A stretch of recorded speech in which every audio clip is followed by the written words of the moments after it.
In the Bible, reap primarily means to gather a crop, but it's also used metaphorically to describe the consequences of one actions, both good and bad. This concept, often summarized as you reap what you sow, highlights that actions have results, and these results can be positive or negative. We live in a world today where individuals have this thing about matching energy. We talk about it all the time. Uh, Matching energy. We talk about how um, people want you to treat them a certain way, but then they don't want to be reciprocal and then treat you in a certain way, right? They want you to give your all, but they don't even want to give you a little mite of a piece. And then they don't understand why certain things are happening in their life or why things are going certain ways. Well, it's because, as it's summarized, you reap what you sow. But I love how in Galatians, uh, it says uh, that God should not uh, be mocked, right? Paul tells us that in verse 7, don't be deceived. God cannot be mocked. In other words, you can't snub God. You cannot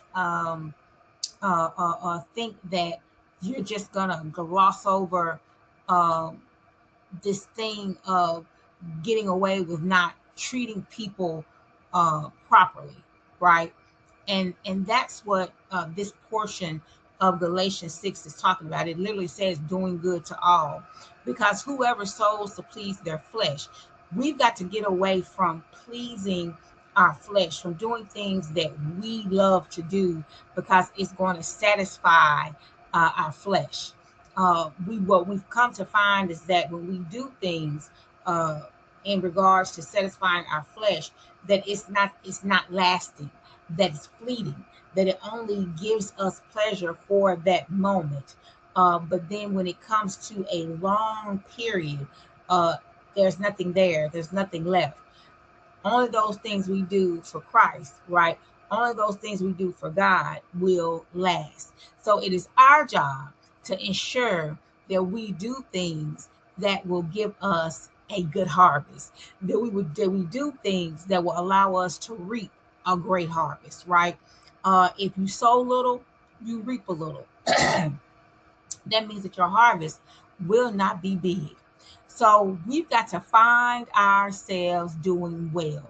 We have to find ourselves doing good. Even if it's not reciprocated back to you, make sure that you're sowing properly.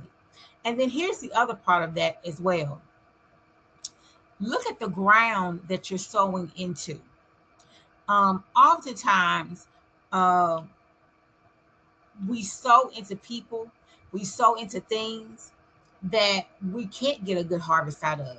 We sow into places where we won't be able to reap the benefit of it. We won't be able to reap a good harvest because we've allowed what we're doing to fall on ground that's not good, that's not fertile.